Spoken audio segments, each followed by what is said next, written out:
This episode is proudly sponsored by Chronologic. By the time you contact a buyer with calls and emails, someone using Chronologic has already held the meeting. Learn more about how to harness the power of AI scheduling at scale. Visit chronologic.com at the link in the show notes. So when we got into real campaign planning, we came out with a flood of ideas, more than we'd ever be able to execute on. So many that were so good, we were at our darlings. And that's kind of the point of it, right? Don't start with the minutia. Start really big and then start to whittle it down into reality. Right. Yeah.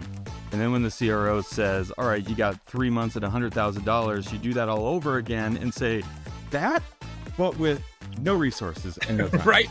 That, yeah. Without Rihanna. That's it. I'm Scott Logan, and we're making fun of marketing. Welcome, everybody, to this special edition, or at least in my book, special edition of Making Fun of Marketing. Two amazing go-to-market leaders are joining us, Justin Keller and Baer. I'll have them introduce themselves here in just a second. Make sure that you do the regular thing where even now my 6-year-old starts his own videos on my phone with like and subscribe. I don't know that he even knows why he's saying that. But when I said I had a podcast recording today, he goes, remember to have them subscribe. So there you go. So let's go with the introductions. Justin, could you start us off? Yes, I am grateful to not have to go after Jay. So hi, my name is Justin Keller. I'm currently the VP of Revenue Marketing at Drift. And revenue marketing means a lot of things to a lot of people. I'm basically at the service of pipeline for our sales team and our marketing team. So that's what I focus on all day, every day. I've been doing B2B marketing for almost 20 years now. And other than that, I'm here in Indianapolis. I got a couple rusty dogs. I'm a musician, and I like to drink a lot of wine. And those are my main things. Awesome. The music and wine match well together, I assume. They do. Yeah, it is peanut butter and chocolate. Nice. Jay. I'm Baer. I am a business growth author, advisor, and researcher. I've been in digital marketing since domain names were free, all the way back in 1993. I've had a series of global consulting firms that helps the world's largest brands get better at go-to-market. Currently, I spend most of my time as a professional speaker, traveling around the world, giving presentations to business leaders about how to grow their business, specifically around speed and responsiveness these days. I am also formerly a host of the Social Pros podcast, named the best marketing podcast in the world multiple times, and did 600 episodes of that show, and delighted to not have to host this show, Scott. So thank you for for doing that. And in my spare time, I listen to music. I do not play music, but I'm also the world's #2 tequila influencer. Awesome. That is very cool. I kind of got a hint of that when you said you were dropping off a bottle of tequila to Justin. I was like, oh, there's something there. So, yeah. Well, those two things, living in Indiana and needing to drink a lot, probably go hand in glove, actually. But that's true. And I might be out of place with my shirt as I see dark power suits and clothing over there. But when I go to Jay's website, it says you got to pick the suit if you have them for a keynote. So I'm like, right. I'm going to wear the funkiest shirt that I possibly could. Yes, hashtag pick plaid. You get to choose which of I now have 16 suits in different colors that you get to pick from when I show up at your event. That's awesome. And that's a kind of a good segue into this topic for making fun of marketing, where we want to emotionally connect with folks, make it memorable. And a lot of times I'm absolutely guilty of it, putting out statistical based white papers and then saying, how do we make this fun? Well, infographics, that makes it fun. And it's the same stats with colorful things like my shirt here. But to a quote that you have, Jay, we'll start with you here for this topic. You once said recently, B2B doesn't have to be boring to boring. And we're still people. We're emotionally drawn into things that we care about. And you need to do that in a way that still differentiates. So what does this mean to you?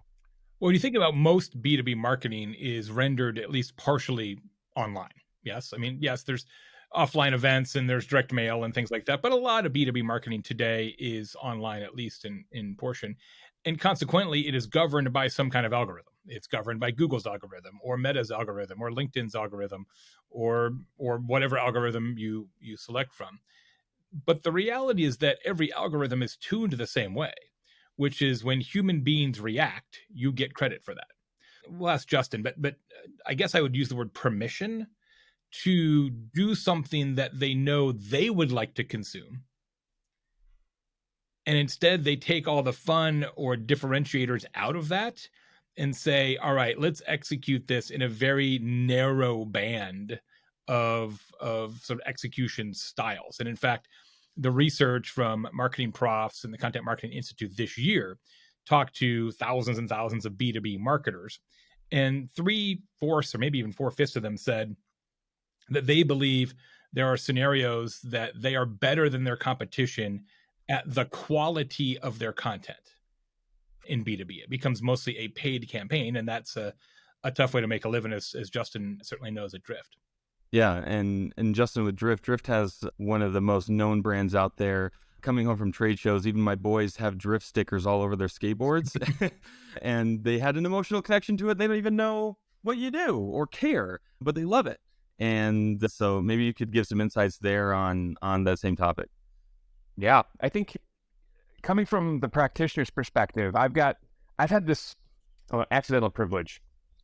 I don't even know if that's what I'd call it. I stumbled into B2B marketing thinking it was just like B2C marketing. So I came into this from the wrong point of view, thinking like, look, this should just be like B2C marketing. Like, I think every marketer has an instinct to want to get people to pay attention, to tell a story, to do something that makes people raise their eyebrows. Otherwise, why are you doing it? You'll make more money in sales if you just want to be coin operated like that.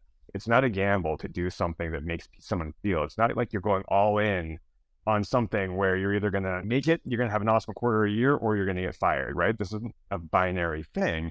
And I think that may be part of what scares B2B marketers from doing things like that. And right now, in a tough economy, and I think this is true regardless of what the macroeconomic status is, but I think right now especially, being able to be intentional about what you want to do, the message you want to put out, how you want to stand apart from everyone is just a massive competitive wedge.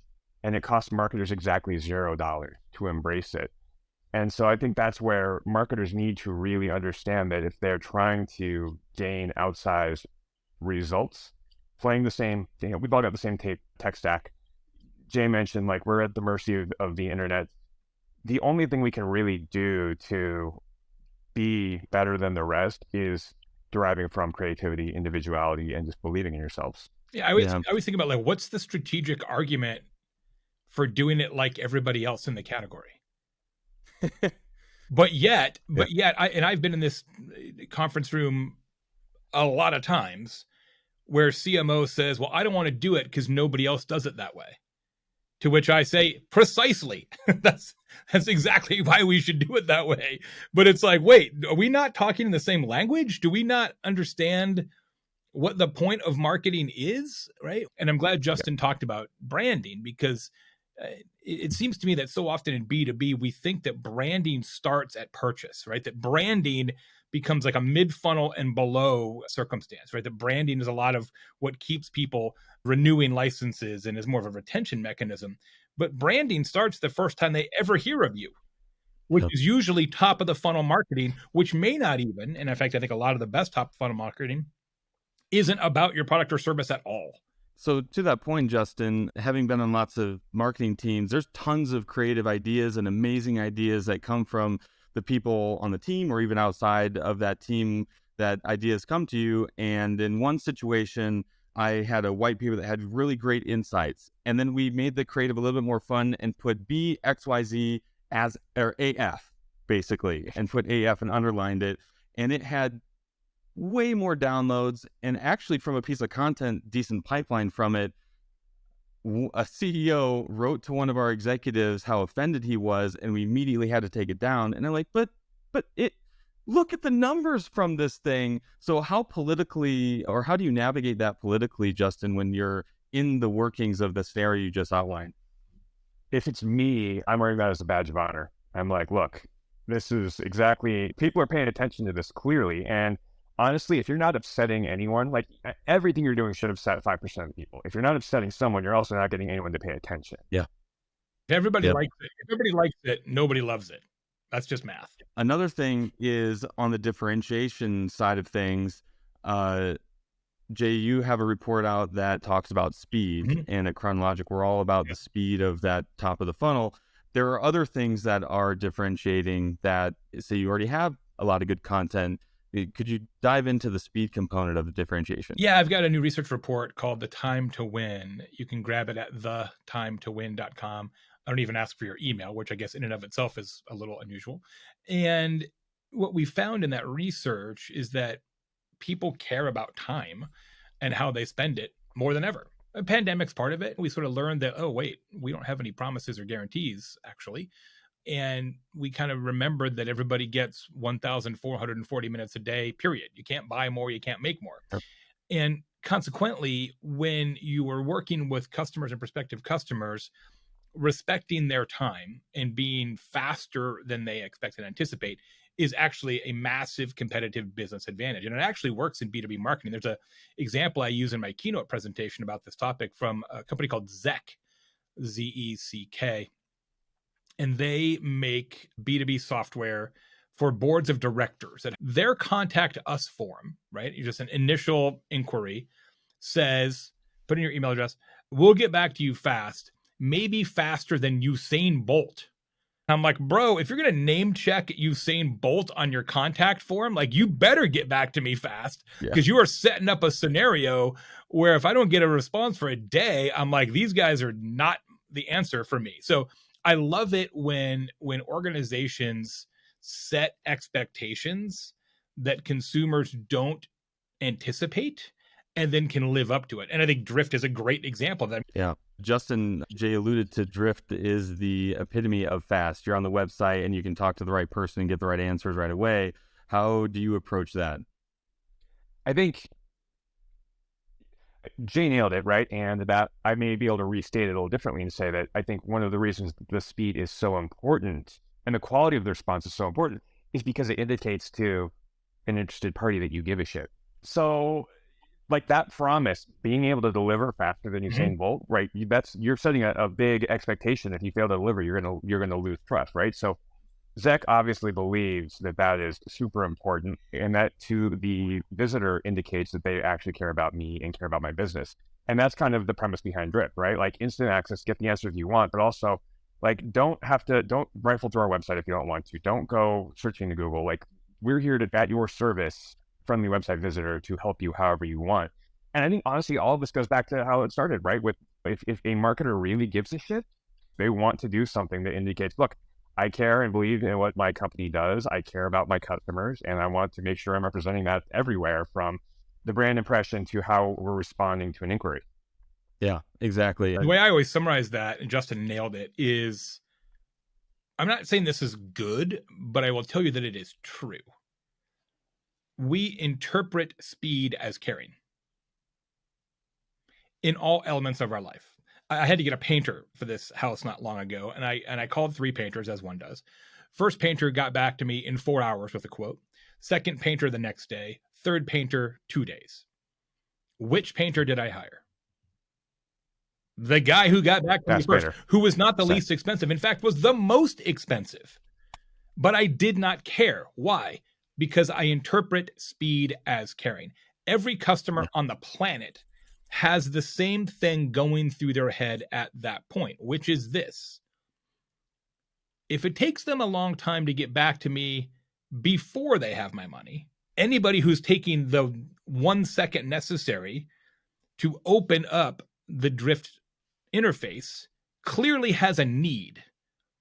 And the faster you can satiate that need, the faster you can extract money from their pants.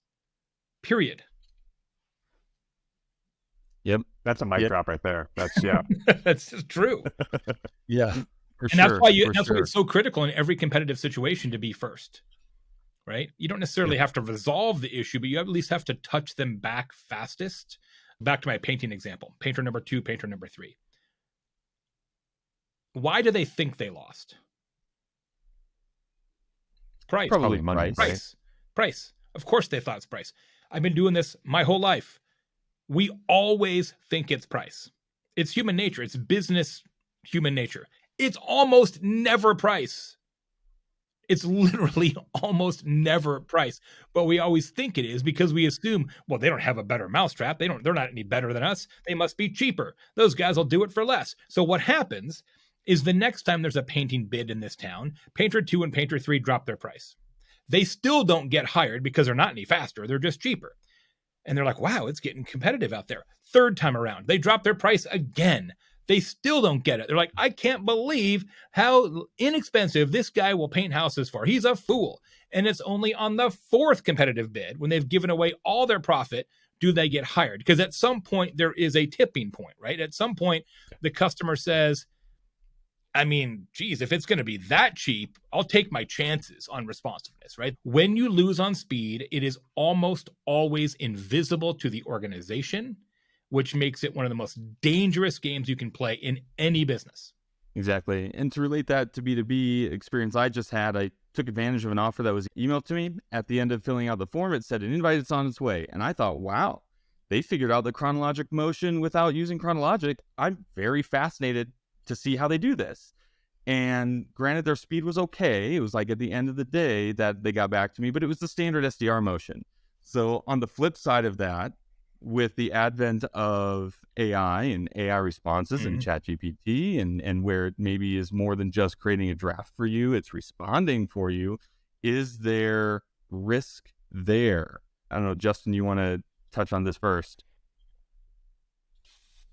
I think honestly, it's an ally. It's going to help with a lot of the minutia, like a lot of the things that marketers get bogged down on. I think it can help. And if that is true, then a marketer should be taking that extra time to figure out how they can create a better experience, or a more unique experience, how they can better surface like the soul of a brand, and use ChatGPT or something like that to just help them set it off. It's a great point, because the thing about generative AI is that it is incapable of taking the kind of chances that we're talking about. Yeah. You're not going to get breakthrough landing page copy from ChatGPT or Bard or anything. It's not set up to do that, right? It's set up to ingest commonality and spit back commonality. So this idea of B2B doesn't have to mean boring to boring. Like, if the more you use AI to actually execute, there's 0% chance you're going to be able to break through. But what Justin says is really important. I want to make sure everybody caught that. Use generative AI to save you time, so that you can take the time you've saved and invest it into doing things that a bot can't do. If a bot can easily create your marketing sucks.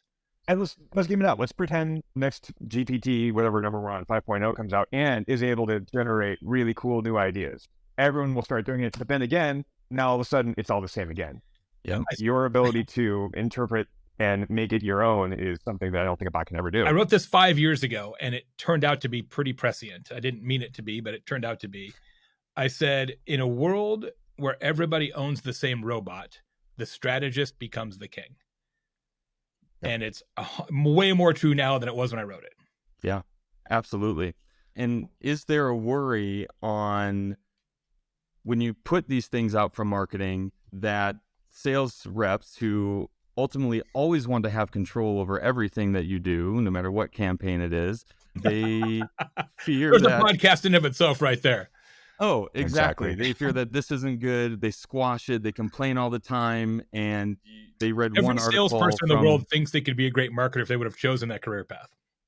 Exactly. Is there a fear there that you actually should preempt when you start to implement these things? I think if it's about setting the context. If you are going to be using a bot to generate email copy or act as a rep, you should make it clear, because that way people know what they're getting into, right? And this goes back to, do you give a shit? If you don't give a shit and you want a bot to do that work for you, that's totally fine. And I think you can accept whatever outcomes happen. You're taking that time and investing it back into your audience. And one of the things I think that this comes down to is how success is measured on your marketing team.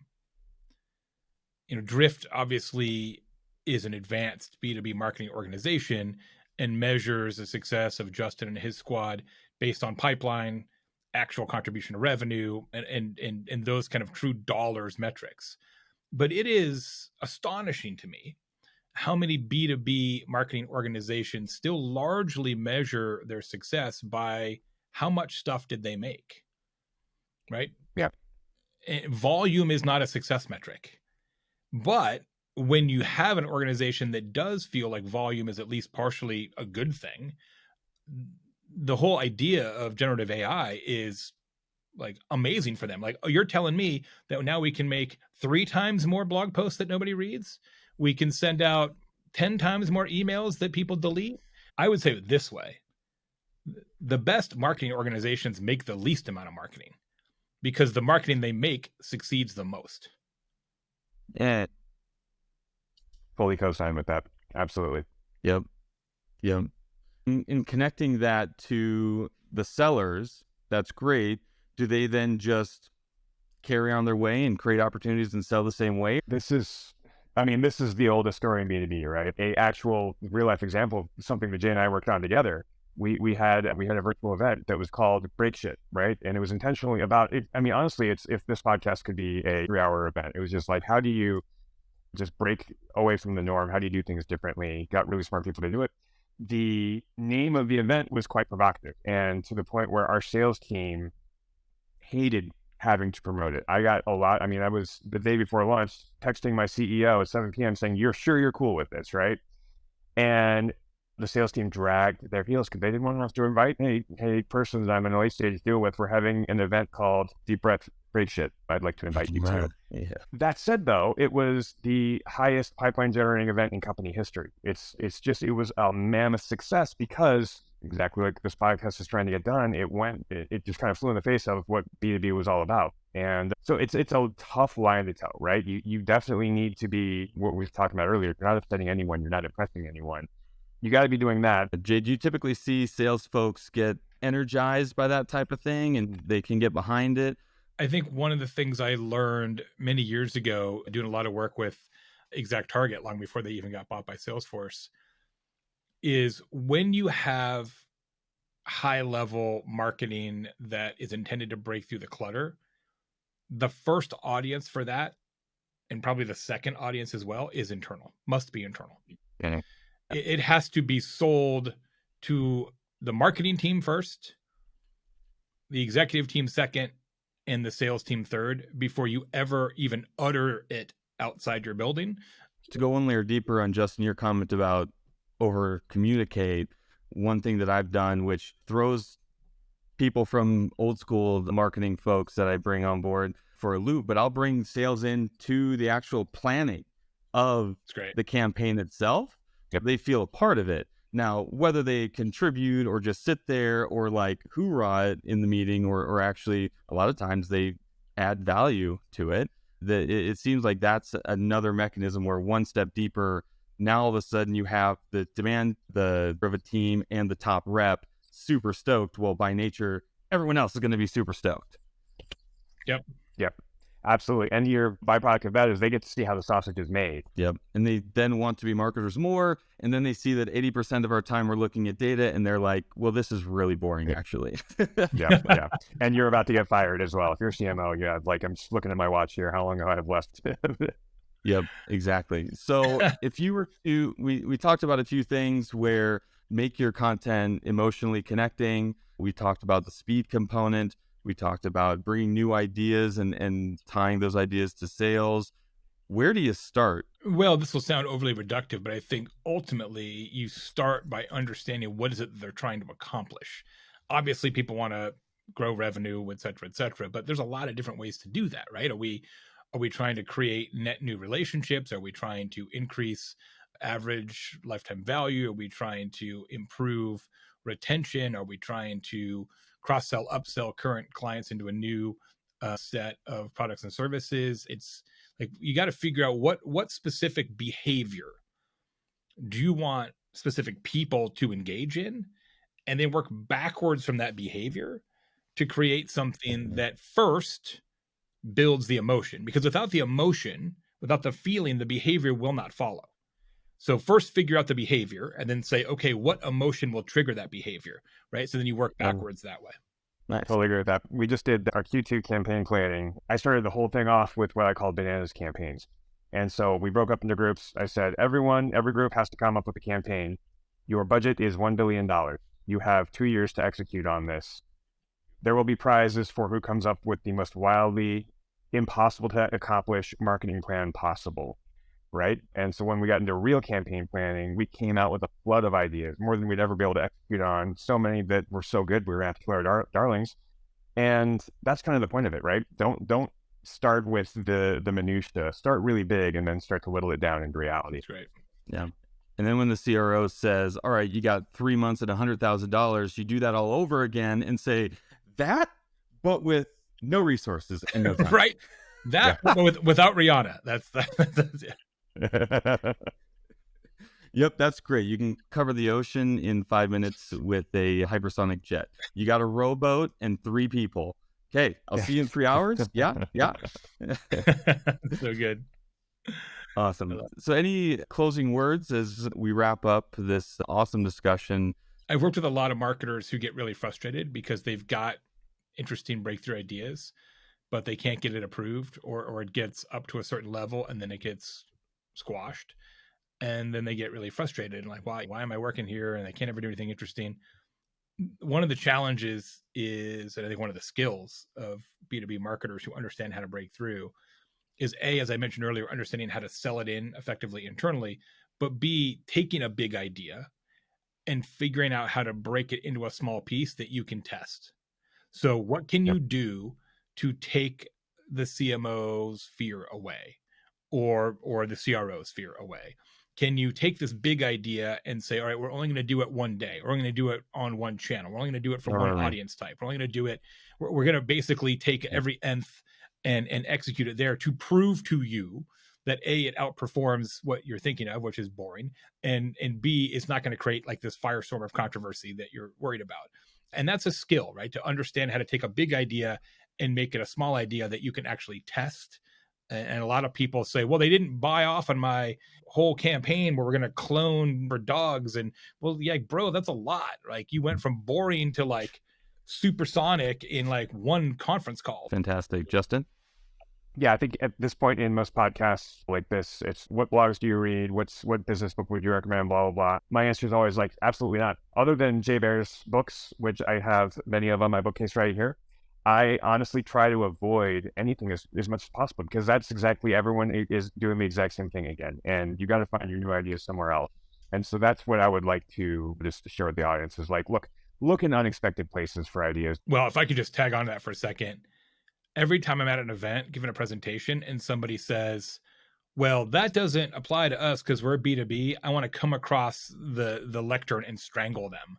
Like Justin talked about it, right? He came from B2C. Like if you want to be inspired to do breakthrough B2B work, look at the breakthrough B2C work and then just adopt it, right? Yeah, that's amazing. A good gut check for sure on before we execute this campaign, you do the obvious things. Is it going to help sales? Does it align to the product? But then is anyone even going to give a shit when it's all said and done? All you're doing is stepping in front of a train at that point. Like train's already coming. Yeah.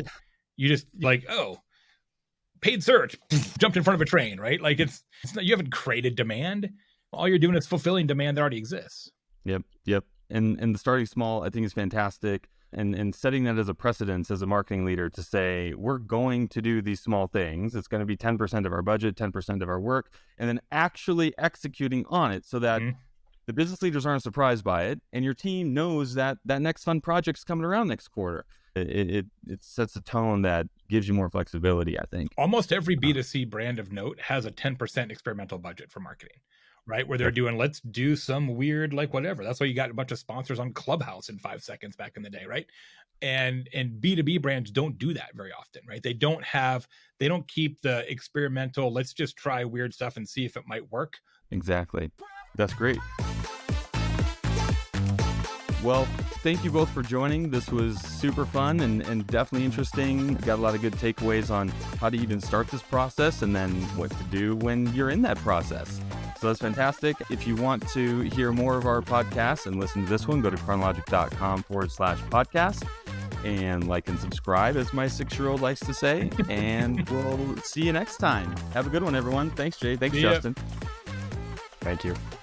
Hopefully this was a bright spot in your day. You can go ahead and listen to more episodes at chronologic.com/podcast and give us a 5-star review and subscribe if you just want to hear more and get it bet to you.